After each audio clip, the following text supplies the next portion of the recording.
Sergeant America here. Happy Halloween.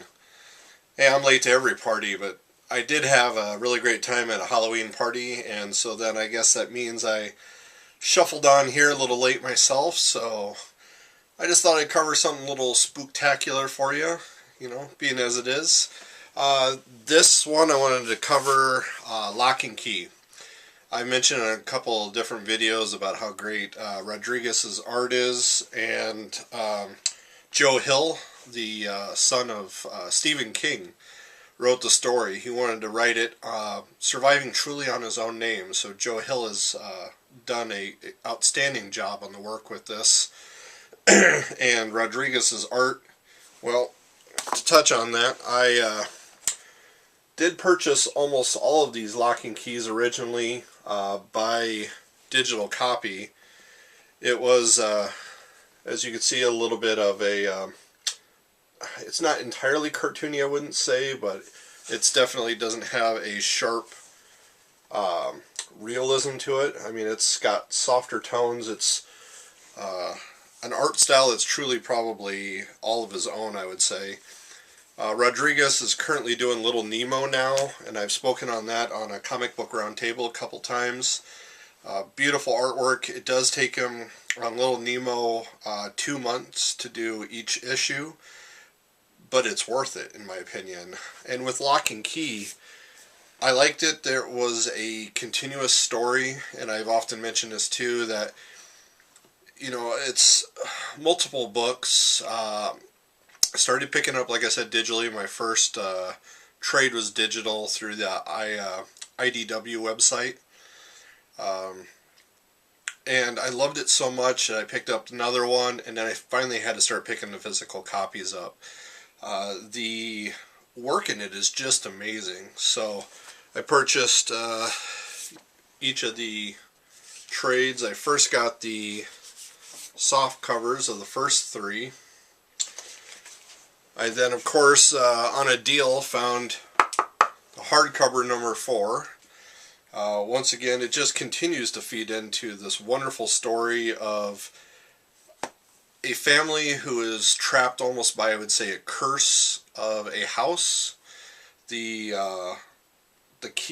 Locke family, L-O-C-K-E, has the problem that their wonderful homestead appears to have with it a curse, that there is these wonderful keys that unlock magical doors throughout the whole place. It starts off with the family being in California. Due to a death, they have to move back to Massachusetts or somewhere in the New England area.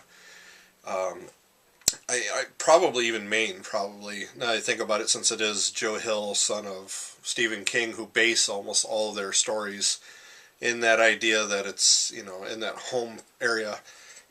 There was an idea of a TV show with it, and so there was actual site and location and everything that Joe Hill originally wrote this about.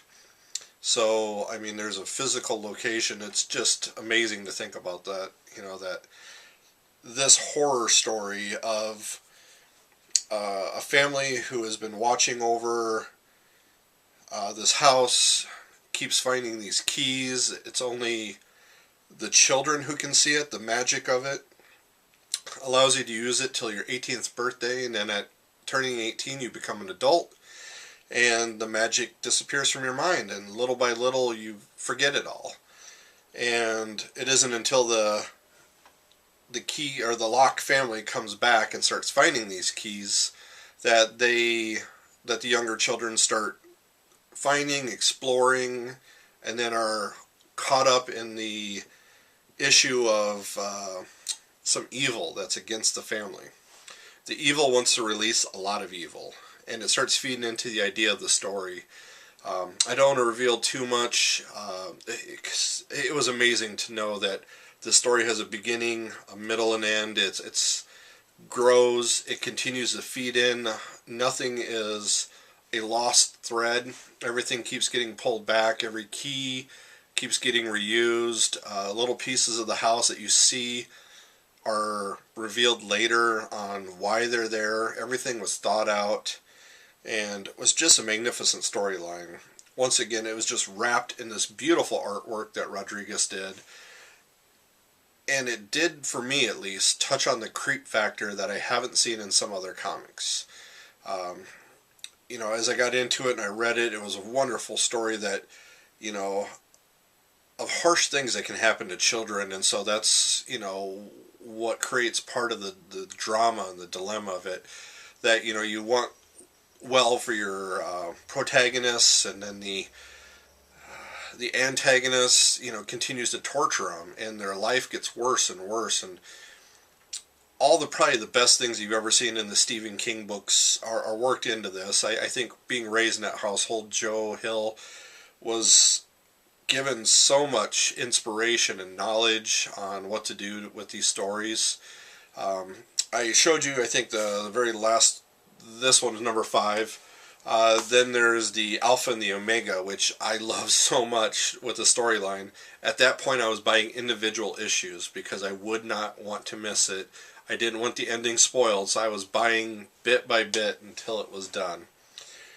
So it definitely became obsessive compulsive for me to make sure that I got the whole story. I've reread the books. I had to get the final issues. And I guess maybe that's the scariest part of all, is that, it was just a simple book, a simple story. But boy, did I really want to know at the end how it was all going to go down.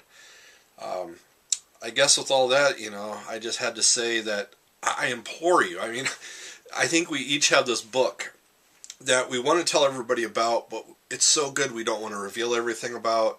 And that's always been the toughest part in any of these videos. How much do I tell you to make you want to read the books without spoiling all the best parts that make it worth reading?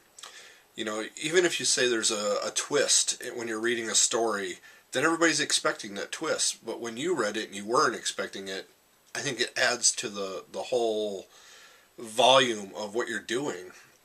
So, I mean, if I could tear my heart out and show it to you, I would. It was truly that kind of a story that, as I was getting back into the big two and collecting Green Arrow, or, my Avengers or something like that, you start dipping into some of these independent books, and you find one story you like, you find another one, and they're all okay, and then you come across a saga that you just tell everybody about, or, happy that it's just this, credible, weird, and dynamic story that you thought was wonderful, and maybe you can't tell everybody about because of its adult content. And then there comes a Locke and Key, and it's smart, and it's scary, and it's, devastating, and it's uplifting, and you love the characters, you love the enemies even, and you just want somebody to read it. And I guess that's what I'm trying to say, is with this, maybe there's not that word, that I can find or fish out of myself, but I guess it's just, I want you to see the emotion. I love it, love it, love it, love it, and I definitely would hope that you would read it. By reading at least the first trade, I would definitely think that you would at least get a taste of it, maybe even the first issue. And I know that after the final books came out, they released a $1 copy of Locke and Key first issue, just to once again try and get people to read it as the story was coming to a conclusion. I would ask for you to do that. Look for it, purchase the $1 copy. If you're not, by the end of the story, wanting to know how it ends, if you not that kind of House of Mystery kind of fan, then yeah, maybe it's not you. Maybe it's not for you, maybe it's not your style, but I definitely think if you're looking for something brilliant, interesting, and new, Locke and Key is the way to go. So, I gotta go eat my Halloween candy. Thank you everybody for watching this video. Continue to support the community and all the other videos that are out there.